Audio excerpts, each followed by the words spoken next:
Assalamualaikum warahmatullahi wabarakatuh. Salam sejahtera untuk kita semua. Semoga kita selalu dalam lindungan Allah Subhanahu wa Ta'ala. Dan tak lupa pula kita aturkan junjungan kita kepada baginda Nabi Muhammad SAW. Untuk mengefisiensikan waktu, perkenalkan, nama saya Fiskayanti, NIM A41124039, kelas C, Prodi PG PAUD. Di sini saya akan menjelaskan materi tentang wawasan Nusantara, ketahanan nasional dan bela negara, serta politik dan strategi nasional. Pengertian wawasan Nusantara. Wawasan Nusantara merupakan cara pandang terhadap bangsa dengan tujuan menjaga persatuan dan kesatuan, yang diwujudkan dengan mengutamakan kepentingan nasional dibanding kepentingan pribadi, kelompok, atau golongan tertentu. Jadi, wawasan Nusantara yaitu cara pandang dan sikap untuk melihat diri sendiri dan lingkungan agar memiliki pemahaman dalam bersikap, bertindak, dan bertutur kata. Pengertian ketahanan nasional dan bela negara. Pengertian ketahanan nasional. Ketahanan nasional adalah kondisi dinamis suatu bangsa yang berisi keuletan dan ketangguhan dalam menghadapi berbagai tantangan, bertujuan menjaga kelangsungan hidup bangsa dan negara Indonesia. Pengertian bela negara. Bela negara adalah tekad, sikap, dan tindakan warga negara dalam menjaga kedaulatan dan keutuhan NKRI. Dalam pasal 27 ayat 3 Undang-Undang Dasar 1945 berbunyi, setiap warga negara berhak dan wajib ikut serta dalam upaya pembelaan negara. Pengertian politik dan strategi nasional. Pengertian politik. Politik berasal dari kata politea, yakni polis, negara kota, yang memiliki arti kesatuan masyarakat yang berdiri sendiri. Sedangkan teja urusan. Dalam bahasa Indonesia, politik memiliki arti kepentingan umum warga negara suatu bangsa. Politik yang tentu saja terdiri dari suatu sistem yang terdiri dari asas, prinsip, keadaan, jalan, cara, serta alat untuk mencapai tujuan tertentu yang dikehendaki. Pengertian strategi. Strategi berasal dari bahasa Yunani yang berarti the art of general atau seni seseorang panglima. Strategi adalah pengetahuan tentang penggunaan pertempuran untuk memenangkan peperangan menurut Karl von Clausewitz. Strategi nasional adalah cara melaksanakan politik nasional untuk mencapai suatu sasaran serta tujuan yang ditetapkan oleh politik nasional. Bagaimana penerapan wawasan Nusantara dapat mencegah polarisasi dan ujaran kebencian berbasis SARA yang semakin marak di media sosial, terutama menjelang tahun politik. Penerapan wawasan Nusantara dapat mencegah polarisasi dan ujaran kebencian berbasis SARA di media sosial dengan mempromosikan kesadaran akan kesatuan dan persatuan bangsa Indonesia. Dengan memahami dan menghayati wawasan Nusantara, masyarakat dapat lebih menghargai keberagaman dan memahami bahwa perbedaan adalah kekuatan bangsa. Hal ini dapat mengurangi sentimen SARA dan ujaran kebencian yang seringkali memecah belah masyarakat. Selain itu, wawasan Nusantara juga mendorong kesadaran akan pentingnya menjaga keutuhan bangsa dan negara, sehingga masyarakat dapat lebih kritis dalam menyikapi informasi yang berpotensi memecah belah. Dengan demikian, penerapan wawasan Nusantara dapat menjadi salah satu cara untuk mencegah polarisasi dan ujaran kebencian berbasis SARA di media sosial. terutama menjelang tahun politik. Seberapa relevan wawasan Nusantara dengan nilai-nilai Pancasila yang ada? Wawasan Nusantara memiliki relevansi yang sangat erat dengan nilai-nilai Pancasila.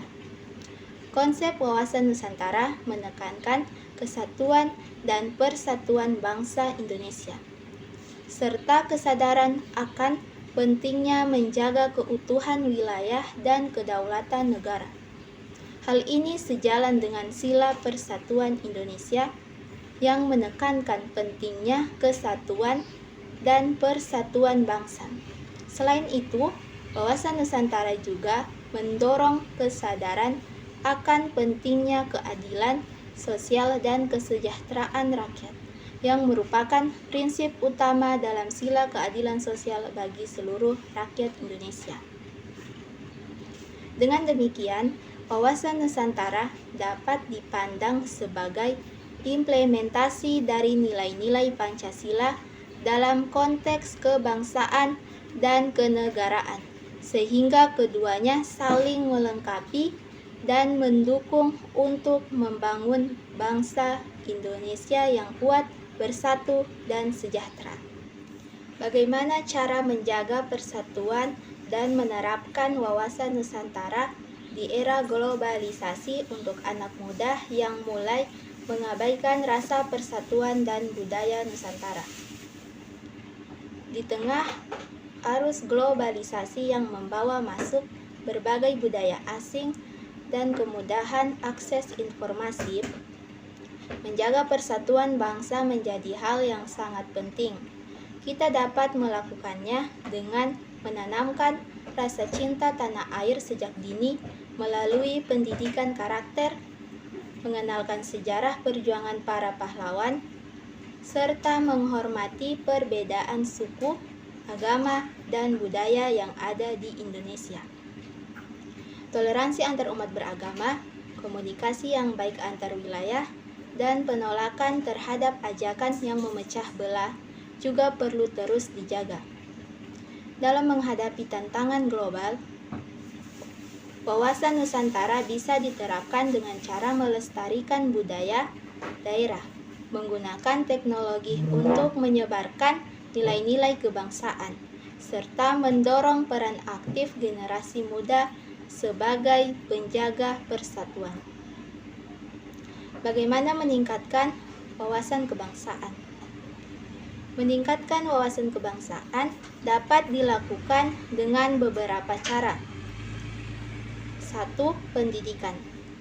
Meningkatkan pendidikan tentang sejarah, budaya, dan nilai-nilai kebangsaan, dan mengintegrasikan wawasan kebangsaan dalam kurikulum pendidikan. 2. Pengalaman dan partisipasi. Mengikuti kegiatan yang terkait dengan kebangsaan, seperti upacara peringatan Hari Nasional. 3. Informasi dan media. Mengakses informasi tentang sejarah, budaya, dan nilai-nilai kebangsaan melalui berbagai sumber. Menggunakan media sosial untuk mempromosikan wawasan kebangsaan dan nilai-nilai positif. Terakhir, penghayatan nilai-nilai kebangsaan. Menghayati dan mengamalkan nilai-nilai kebangsaan dalam kehidupan sehari-hari. Bagaimana peran pendidik dalam membentuk sikap bela negara dan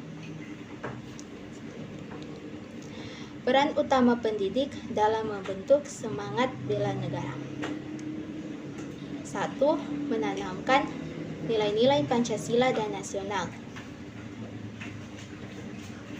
Pendidik harus mampu menanamkan nilai-nilai dasar ideologi negara, seperti cinta tanah air, kesadaran berbangsa dan bernegara, setia kepada Pancasila dan Undang-Undang Dasar 1945, rela berkorban untuk bangsa dan negara. 2. Memberikan keteladanan. Keteladanan dalam kedisiplinan, integritas, dan tanggung jawab akan lebih kuat dampaknya dibandingkan sekedar teori. 3. Mengintegrasikan bela negara. dalam pembelajaran, misalnya bahasa Indonesia, mengangkat tema-tema kepahlawanan dan nasionalisme. Sejarah menumbuhkan pemahaman terhadap perjuangan bangsa. Seni dan budaya mengenalkan kekayaan budaya Indonesia sebagai bagian dari identitas nasional. 4. Mendorong partisipasi aktif siswa. Pendidik dapat memotivasi siswa untuk aktif dalam kegiatan ekstrakurikuler seperti pramuka, paskibra, atau organisasi OSIS yang dapat menumbuhkan jiwa kepemimpinan, disiplin, dan rasa tanggung jawab terhadap bangsa. 5. Membangun kesadaran kritis dan kepedulian sosial. Bela negara tidak hanya soal militer, tapi juga menjaga keutuhan bangsa melalui kritis terhadap ancaman disintegrasi, hoaks, dan radikalisme. Pendidik berperan dalam mengarahkan siswa untuk berpikir kritis dan peduli terhadap isu-isu kebangsaan. 6. Menumbuhkan toleransi dan semangat kebinekaan seperti menanamkan semangat persatuan dalam keberagaman agar siswa memahami bahwa bela negara juga berarti menjaga harmoni sosial. Apakah semangat bela negara bisa ditanamkan secara efektif di generasi muda tanpa menggunakan pendekatan militeristik? Ya, semangat bela negara dapat ditanamkan secara efektif kepada generasi muda tanpa menggunakan pendekatan militeristik. Pendekatan non-militer yang menekankan pada pendidikan, budaya, dan partisipasi sosial terbukti lebih relevan dan berdampak positif dalam konteks masyarakat sipil dan era digital saat ini. Mengapa pendekatan non-militer efektif? 1. Relevan dengan ancaman kontemporer. Ancaman terhadap negara saat ini tidak hanya bersifat militer, tetapi juga mencakup ideologi, ekonomi, budaya, dan informasi. Oleh karena itu, pendekatan non-militer yang menekankan pada ketahanan ideologi dan sosial sangat penting. 2. Meningkatkan kesadaran dan partisipasi. Melalui pendidikan dan partisipasi aktif dalam kegiatan sosial, generasi muda dapat memahami pentingnya bela negara dan berkontribusi secara nyata dalam menjaga keutuhan bangsa. 3. Memanfaatkan teknologi dan media sosial. Penggunaan media sosial sebagai sarana edukasi dan kampanye bela negara dapat menjangkau generasi muda secara luas dan efektif. Bagaimana pengaruh sistem partai politik di Indonesia terhadap stabilitas politik dan keberhasilan implementasi strategi nasional? Pengaruh sistem partai politik di Indonesia terhadap stabilitas politik dan keberhasilan implementasi strategi nasional bersifat dinamis dan bergantung pada kualitas partai politik itu sendiri, tingkat kedewasaan politik para aktor politik, dan mekanisme pengawasan yang efektif.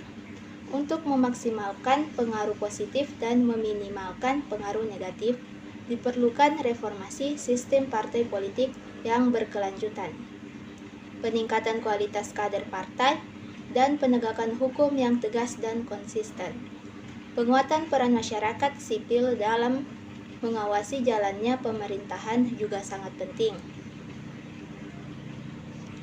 Bagaimana politik nasional bisa diarahkan agar tidak hanya menguntungkan elit politik dan oligarki, tapi benar-benar berpihak pada rakyat kecil. Agar politik nasional tidak hanya menguntungkan elit politik dan oligarki, tetapi benar-benar berpihak pada rakyat kecil, diperlukan reformasi menyeluruh dalam sistem politik dan pemerintahan. Pertama, transparansi dan akuntabilitas dalam proses pengambilan kebijakan harus diperkuat agar kebijakan publik tidak dikuasai oleh kepentingan segelintir elit. Kedua, pendanaan partai politik perlu diatur dan diawasi secara ketat agar partai tidak bergantung pada sponsor dari oligarki yang dapat memengaruhi arah kebijakan. Ketiga, penguatan peran masyarakat sipil dan media sangat penting untuk mengawasi kinerja pemerintah dan memberi ruang bagi aspirasi rakyat kecil. Keempat, reformasi sistem pemilu dan pencalonan legislatif juga dibutuhkan agar kandidat yang terpilih benar-benar berasal dari dan mewakili rakyat, bukan dari elit semata. Terakhir, program pembangunan dan anggaran negara harus diarahkan untuk mengatasi ketimpangan dan meningkatkan kesejahteraan rakyat melalui kebijakan pro-rakyat seperti perlindungan sosial, pendidikan, dan layanan kesehatan yang merata. Bagaimana tanggapan tentang money politik di Indonesia? Tanggapan tentang maraknya money politik di Indonesia adalah bahwa ini merupakan masalah serius yang merusak demokrasi. Secara sederhana, money politik adalah ketika calon pemimpin membeli suara rakyat dengan uang atau barang supaya mereka dipilih. Ini salah, karena seharusnya rakyat memilih berdasarkan kemampuan dan kejujuran calon, bukan karena diberi uang. Akibat dari money politik, pemimpin yang terpilih belum tentu baik, tapi karena dia punya uang banyak. Setelah terpilih, mereka bisa saja tidak peduli pada rakyat karena merasa sudah membeli jabatan. Hal ini bisa menyebabkan korupsi dan janji palsu. Penyebab money politik bisa karena banyak masyarakat masih belum paham politik. Ada yang terpaksa menerima uang karena butuh, meski tahu itu salah. Hukum untuk menghukum pelaku masih lemah dan tidak tegas. Solusinya, masyarakat perlu diberi pendidikan politik agar tidak mudah dibodohi. Hukum harus tegas dan adil kepada siapapun yang melakukan money politik. Semua pihak harus bekerja sama untuk menghentikan kebiasaan ini. Dari materi wawasan Nusantara, ketahanan nasional dan bela negara, serta politik dan strategi nasional, dapat saya ambil kesimpulan bahwa wawasan Nusantara mengajarkan kita untuk menghormati keberagaman yang ada di Indonesia, menumbuhkan semangat kebangsaan, menanamkan rasa cinta tanah air, mengajarkan tentang lingkungan Indonesia dan pentingnya menjaga lingkungan. Ketahanan nasional yaitu kemampuan bangsa dan negara untuk menghadapi berbagai ancaman. Sementara bela negara adalah upaya pembelaan negara oleh seluruh warga negara melalui berbagai cara. Politik yaitu usaha untuk memperoleh dan mempertahankan kekuasaan dalam suatu masyarakat yang kemudian digunakan untuk membuat kebijakan dan mengambil keputusan yang berdampak pada kehidupan masyarakat. Strategi nasional adalah cara melaksanakan politik nasional untuk mencapai tujuan yang telah ditetapkan. Itulah penjelasan dari saya. Apabila ada salah kata, baik disengaja maupun tidak disengaja, saya mohon maaf. Saya akhiri. Wabillahi taufiq wal hidayah. Wassalamualaikum warahmatullahi wabarakatuh.